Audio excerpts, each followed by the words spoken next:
Oke, halo semuanya, semangat datang kembali di channel aku.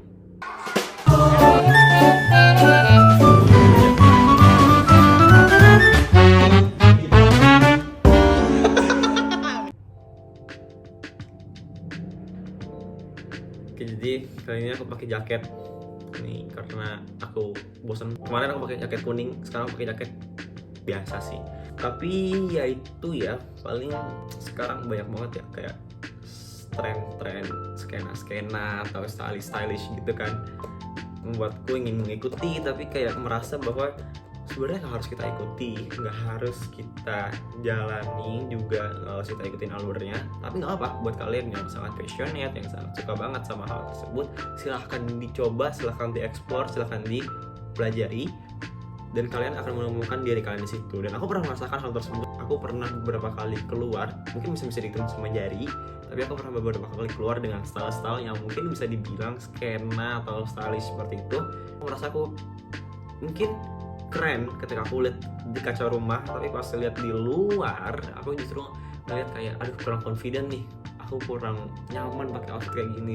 Dari diri aku sendiri sampai dilihat sama orang-orang kan kayak merasa sebenarnya aku udah menemukan tips and tricksnya ya, kayak dilihat-lihat nih keren juga gitu, dan sebenarnya harus pede aja, tapi aku nggak menggunakan pede tersebut ketika aku menggunakan outfit atau pakaian-pakaian yang berbau stylish seperti itu. Tapi pas aku pakai outfit yang justru simple, yang gampang, nyaman, mau dipakai di dalam ataupun di luar, atau aku merasa bahwa wah ini nyaman nih, ini nyaman dipakai, ini bisa kemana aja, aku percaya dengan outfit yang kayak gini. Jadi nggak harus yang stylish kayak gitu kan. Itu salah satu bentuk aku menemukan diri aku, dan aku mengeksplor hal-hal baru di dalam diri aku kalau itu cocok atau enggak sama aku. Kalian mungkin bisa mencoba lain hal dari hal tersebut, mungkin mencoba suatu hobi baru, suatu kebiasaan baru, habits yang baru, itu udah bagus banget. You can find it yourself in that way gitu kan. Maka aku sekarang akan membahas suatu tren anak muda. Termasuk aku anak muda, mungkin aku bisa di kisaran umur 15 sampai dengan 16 tahun. Itu kan banyak banget orang-orang, khususnya anak muda, yang menggunakan media platform, terutama TikTok dan Instagram. Itu banyak sekali kan. Mungkin orang dewasa sudah menggunakannya juga dari mulai, aku merasa mulainya aktif orang-orang menggunakan media platform itu dari tahun COVID ya, mungkin 2019 sampai dengan 2021, mungkin berakhir COVID itu udah mulai meningkat gitu kan. Dan berhubung dengan COVID-19, adalah pandemi COVID-19, banyak banget hashtag yang muncul gitu kan, karena kita menggunakan media platform tersebut secara aktif, khususnya bagi para anak muda. Dan hashtag tersebut biasanya kan yang paling sering pada situ itu adalah hashtag di rumah aja, dan itu aku salah satu pengguna hashtag tersebut, salah satu pengguna yang aktif. Dan aku saat itu sampai sekarang adalah seorang pelajar. Maka dari itu kan dulu pelajar sempat diliburkan selama 2 minggu ya, awal 2 minggu, tapi lama-lamaan jadi sebulan, 3 bulan, dan bahkan lama sekali itu hampir setahun. Dan kita belajarnya WFH, work from home, atau LAH, learn from home, LFH, sorry.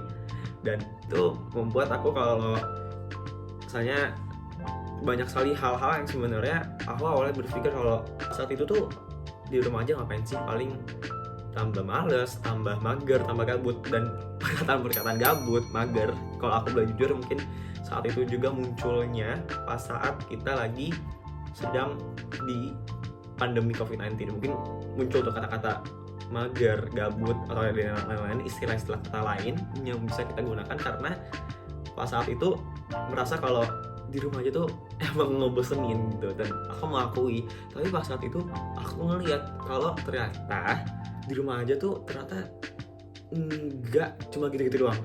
Banyak hal yang emang awalnya aku ngerasa kalau banyak hal yang enggak terlalu produktif aku ketika awal-awal, dan cuma rebah-rebahan. Kalau ada tugas aku kerjain sebentar dan aku lanjut scrolling kan.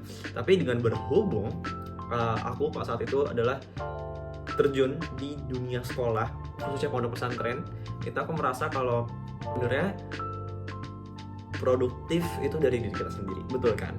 Dan suatu konsistensi juga dimulai dari diri kita sendiri. Jadi mau kita di dalam ataupun di luar dengan lingkungan sekolah, sebenarnya yang memulai suatu pergerakan aksi dalam diri kita sendiri, yaitu diri kita sendiri. Salah satu penggeraknya adalah motivasi, dan aku mendapat motivasi tersebut. Jadi ada 2 faktor aku termotivasi untuk bisa produktif pada saat itu. Yang pertama adalah media platform, faktor eksternal dan faktor internal ya bisa aku sebut. Yang pertama tadi adalah media platform yang aku explore. Jadi saat itu lagi marak-maraknya juga tentang program olahraga yang meningkatkan asupan makanan dan daya angkat beban atau workout, entah di gym atau di rumah, pokoknya angkat beban yang bisa disebut dengan bulking. Dan yang kedua adalah aku dari faktor internal, itu adalah ada salah satu kakak kelasku di pondok.